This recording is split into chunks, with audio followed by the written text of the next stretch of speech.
What is up, Philadelphia? It is your boys, E-Rock and Gale, here for another YouTube edition of 4th and Jawn. Mr. Gale Saunders, Mr. Eagle Sessions on Twitter. How are you tonight?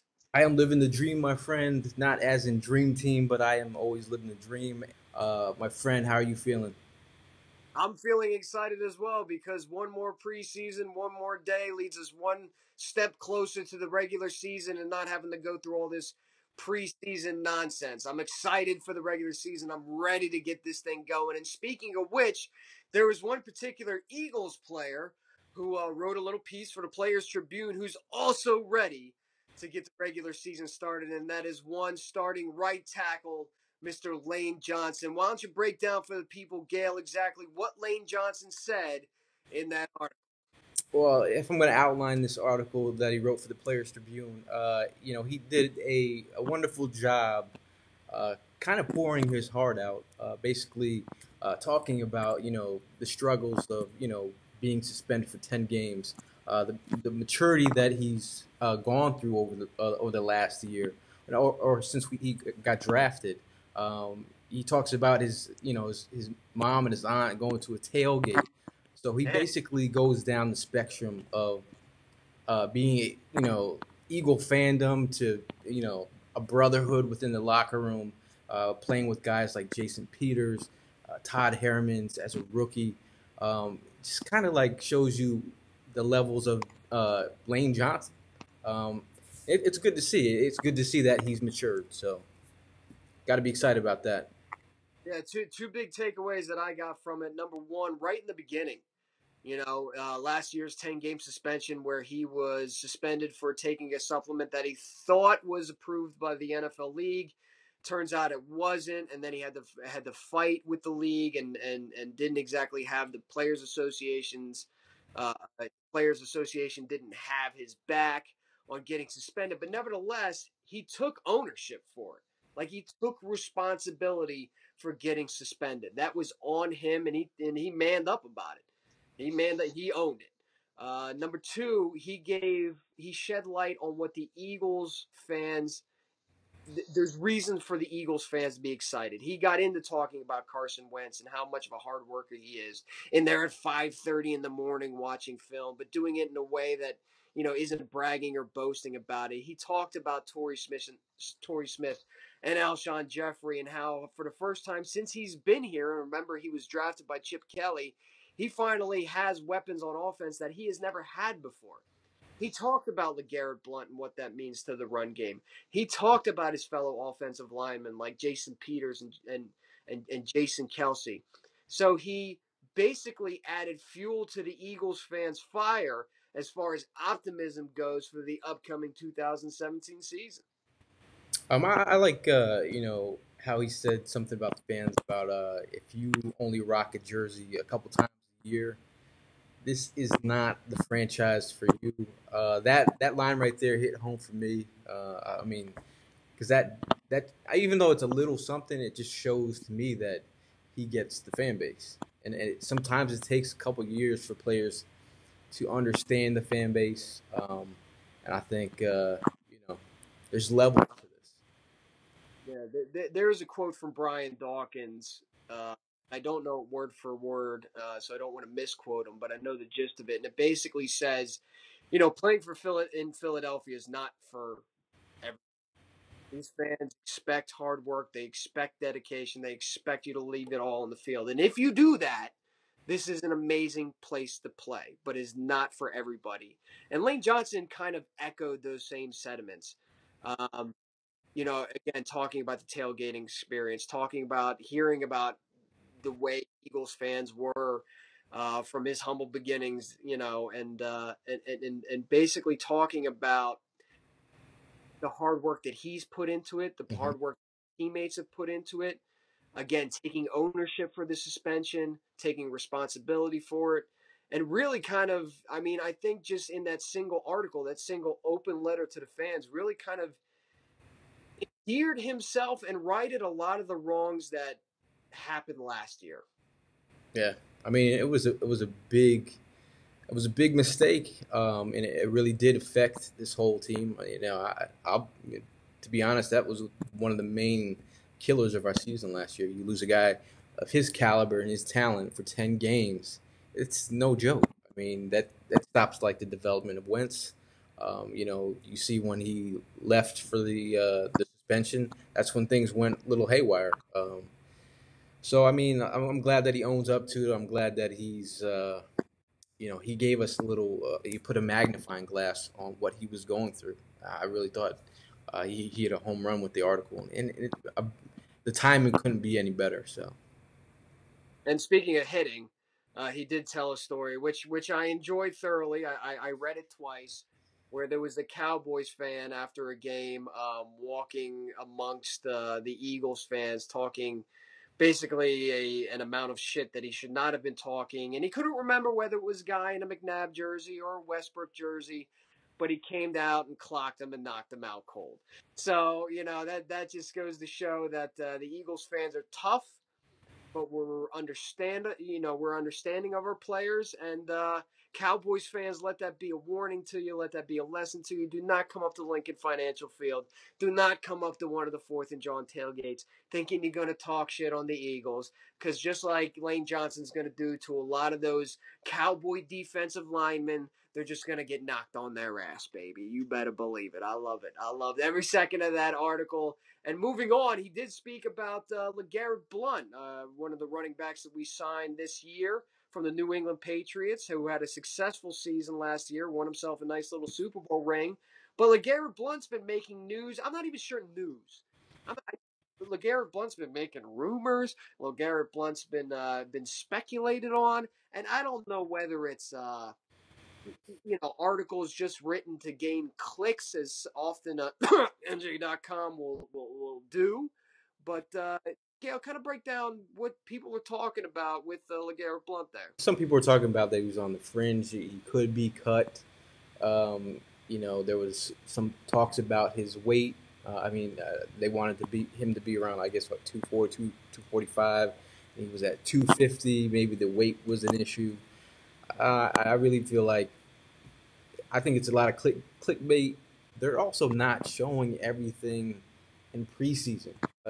It's the basicness of the offensive plays is meant for a reason. They want to see some of their players if they can flash running basic plays against different fronts. If they run LeGarrette Blount on a sweep, maybe they're just trying. I was calling it the power weep or weep left because we were Yeah. all weeping in the stands. But they're running these plays just to see maybe if they want to see what kind of speed Blount has to the edge. Why not run him on a sweep? See what he's got see if he has that in his tool bag. I mean, they're not going to show everything, and I really feel like you gotta pump the brakes. It's preseason, they're not scheming against these defenses. And that's something that Doug Peterson really kind of echoed in his post-game press conferences, talking about they don't game plan for these preseason games. The performance of LeGarrette Blount in the first half of the last preseason game, I think, is a little bit overblown. Did he look slow? Yeah, he looked slow, but he's not the type of guy that's going to be running those power sweeps where the guards are pulling and everything like that. You got to understand that it's not only about LeGarrette Blount at that point in time. They're testing out the offensive lineman. Darren Sproles is not in the game. And chances are, if Darren Sproles was suited up, he'd be the one running that kind of play. But they have LeGarrette. They're not going to not run a sweep with the first team offense out there because LeGarrette Blount isn't a good doesn't match up well. Again, they don't care. They're going to run it anyway.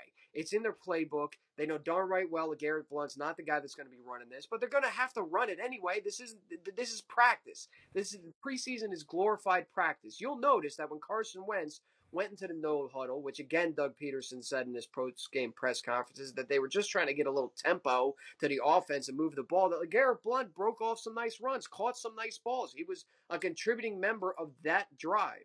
But LeGarrette Blount's not an outside runner. He's going to be used in between the tackles, right? Exactly. If you guys want to see where LeGarrette Blount wins, go look at the Patriots versus Steelers last year. when he carries like 6 guys on his back, 10 yards, and gets down by the goal line. This is where you want a guy of uh, LeGarrette Blount's nature. So I wouldn't be worried. Let's start the season first before you start trying to cut or demote Blount, please. Yeah, well, it's something that Lane Johnson forgot to mention in his article referencing fans. This is overreaction Adelphia. All right, they'll see a guy, an undrafted rookie free agent in Corey Clement, who did have a good game. He looked impressive. He looked good. But they'll say, oh, he should be the starting running back, and LeGarrette Blount's going to get cut. That is absolute nonsense. Like right now, you have 5 running backs that arguably should make the roster. Last year, you had 4 that made the roster. Mhm. You got Darren Sproles, you got LeGarrette Blount, you got Pumphrey, you got Wendell Smallwood, who's a wild card there. He's got to stay healthy. He can't make the club in the tub, all right? He's got something to show this next preseason game. And then you also got Clement. Speaking of Pumphrey, who I mentioned earlier, a guy who, when he was drafted, I remember being in Philadelphia looking at you and going, what do you think? And all you said was, ooh, that guy's tiny. Productive, but he's tiny. And then I saw him for the first time in helmets and shorts and thought it was, okay, let's bring your kid to work day. He looks like me. He basically looks like me in uniform. Trust me, Eagles fans, you do not want me running the rock, okay? But Pumphrey really, of all the players that I've so far been disappointed in that have been additions to this Eagles roster, one comes via free agency, and that's Chance Warmack. I'm not impressed with him whatsoever. I think at this point he's just fighting for a backup job. And also Pumphrey. I don't see the speed. I don't see the burst. I don't see the elite. No, every time you laugh at me and every time you say, dude, he's going to break one, and then he just gets smothered. Is it a worry that not only is Sheldon Gibson, who's a 5th round pick, correct? Mm-hmm. 5th round pick of the Eagles, is not only is he at risk for not making this roster, uh, maybe ending up in the practice squad, but now you look at a guy like Pumphrey. Do you think he's in any risk of not making this roster? I don't believe so. I mean, like he's a guy. First of all, productive guy, broke Marshall Faulk's records. He broke some crazy records. He's an explosive guy. I think he's at the next level, learning to learn a new position. Now, this is a guy who wasn't a receiver or wasn't special teams. He wasn't catching punts. He could catch punts. They just never had him do that. He was a strictly pure runner, and that's all they were asked from him. He's at the next level. He's learning routes. So he does have a lot on his plate as a rookie. Obviously, they expect a lot from him, basically because they believe in his talents. But he is an explosive guy. I think they just have to utilize him better. And that could be a Doug issue. But then these plays are super vanilla. We're not scheming against these defenses. Let me pose a question to you. Okay, we got a lot of new offensive weapons. Just break down the running backs: Blount, Sproles, Pumphrey, Smallwood, Clement. That's 5 running. Now, now go to the receivers. All right, we've got Alshon, Corey,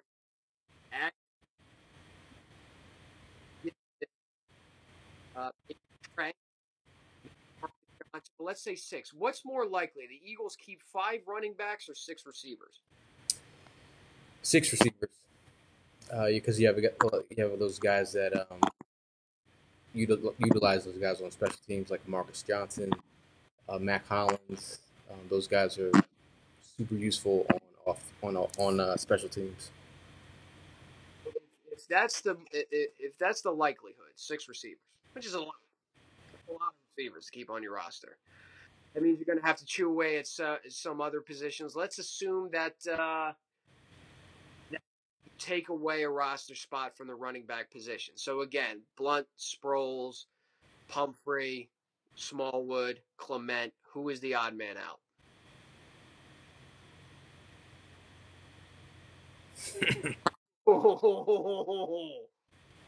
Maybe Clement. It'd be Clement. That would be disappointing. Because I mean, if it's he's a guy you could keep on the practice squad.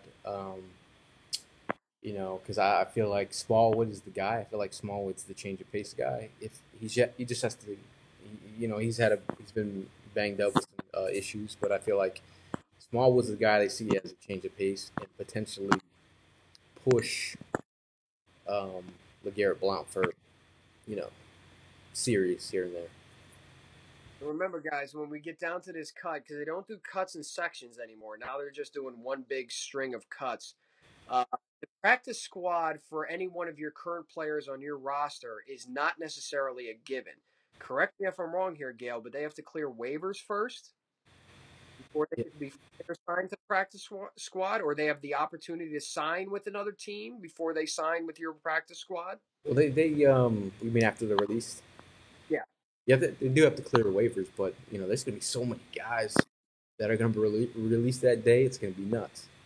But then if we keep a guy on our practice squad, a guy can get plucked as well. So and I was about to bring up that point as well. Once a guy is on your practice squad, he can be signed by any other team, basically swoop in, and as you put it, plucked, which is a great term to use, but they have to sign him to your active roster. They yeah, can't practice squad player, your practice squad player, and then in turn put them on their squad. They have to elevate 50-man roster, active. So remember, we're talking about, hey, we'll just toss that guy at the practice squad. Sheldon Gibson, he's not catching the ball. He needs another year to develop practice squad. Hey, Corey Clement, yeah, all right, we got a lot of running back. We'll just throw him on the practice squad. Remember, guys can get plucked. yeah. Guys, Well, I mean, if you look at Bryce Treggs, that's how we got Bryce Treggs. He had yeah, an injury, got banged up in the early preseason, but he flashed, and then we plucked him from Chip Kelly. Maybe that was a FU moment for Howie Roseman, but yeah, that's how we got Bryce Treggs. so speaking of tomorrow's preseason game, because this is dress rehearsal, this is the big one. Usually in the first preseason game, your guys they play a series, and then in the second preseason game, they're going to play a quarter, and then this one's the big one. Where even third quarter. What are you looking for out of this Eagles team in this final, basically dress rehearsal for the team before a fourth preseason game, which is basically meaningless, is filling out the last 5 roster spots on your team. But what are you looking for from the Philadelphia Eagles squad tomorrow? I definitely like to see some cohesiveness with the play calling and just getting a nice rhythm for Carson Wentz. I'd like to see a little bit more of Alshon Jeffrey, more than a slant route. I'd like to see Torrey Smith involved. Maybe throw up a deep bomb just to open things up. Just I know they don't want to. They want to do a lot of 3-step drop, get the ball away quick, protect Carson, but just a nice rhythm. I'd like to see a couple 3-and-outs from the defense. Defense looked good. Defense did look good. Looked And good. obviously, Darby is a big playmaker, a big get for this time of the season. I really do not want to see Matt McGloin. I think he's ruining the chances of some of these players making this team by not getting good quality looks from a good quality quarterback. Nick Foles, is he playing?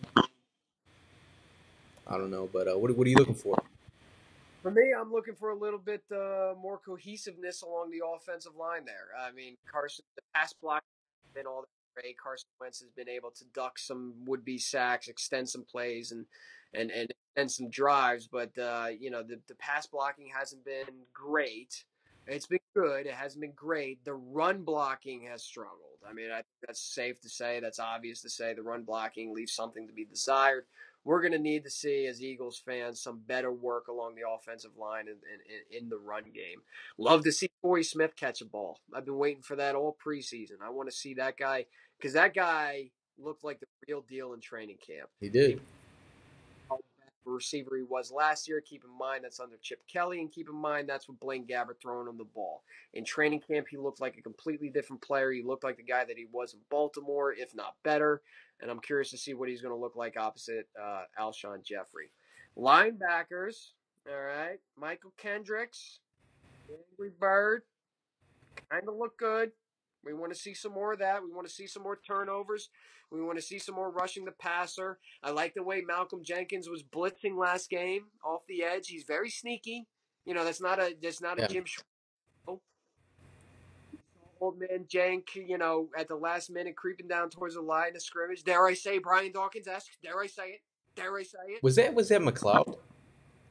Was that Rodney McLeod with the tip? Might have been. Either way, he's blitzing safeties. When's the last time you've seen, this defense blitz a safety effectively? And when can you do that? When you have sound corners. Darby, Darby, Darby, Darby, Darby. I want to see these running backs a little bit more because that is kind of a cluster at that position more so than the wide receiver. The wide receivers, you know who you're going to keep, who you're not going to keep. Some guy might be on the bubble, might make it. There's a couple running backs on here that really need to make a statement. Again, Pumphrey, I need to see something. I need to see from this guy. I'm going to keep pounding on it and hounding on it until I see something from him. Because so far, even though the Derek Barnett pick looks brilliant right now because he's wreaking havoc in the backfield, and Sidney Jones is going to develop next year, and Mac Hollins looks like he's going to be a legit fourth or fifth option at wide receiver, so on and so forth. The glaring part of that draft is like Sheldon Gibson and Donnell Pumphrey, and we need to see a little bit more production out of those mid-round picks. Wouldn't you agree? Yeah, I mean, if you look at my draft gifs from the actual draft day, everything I've said is everything that we are talking about with the drops of Shelton Gibson and the size of Pumphrey and just Jamal Williams almost about to be the starting running back of the Green Bay Packers. Who you picked up in the 4th and Jawn league? I saw his name on the queue, and I was like, he's not going to get. I was going to take him. If you didn't take him, I was going to take him just for nothing. Piss you off. And in my Nickelodeon fantasy football league, someone drafted him mid-round. I almost throat punched him. You almost threw hands over there. Yeah, that's the amount of that's just the reason. Like when we got Pumphrey, there were some other quality backs that are there that are now have shots to, you look at the Kansas City Chiefs, a guy they got Kareem Hunt, who's pressing. There's some talent out there that like Jamal Williams and a couple other guys that were on the bubble in mid rounds that are Tariq Cohen, Chicago Bears, another guy, small school guy who's pushing it for playing time. So obviously you want to see production out of your 4th round running back, and I think he's learning. He's got a lot on his plate. So. A couple pieces of housekeeping business before we wrap this thing up. Last week, I had like 2 or 3 things I wanted to talk about, and I only was able to spit out one before I just was like, all right, let's wrap this thing up. First and foremost, 4th and Jawn will be back on the air. Is it 8 o'clock or 9 o'clock? 8 o'clock. 8 o'clock, the first Tuesday before the season opener. So we will be back on the air weekly, live in New Media Studios. You guys can call in, you guys can tweet in, but the show is back up and rolling live on the air first Tuesday before the season opener. Speaking of the season opener, you, I, and one Mr. Classic Jeff will be. Now, he just laid this on me. I don't know if you knew about it. But we got front row seats, bro. Front row, corner of the end zone, FedEx Field, week 1.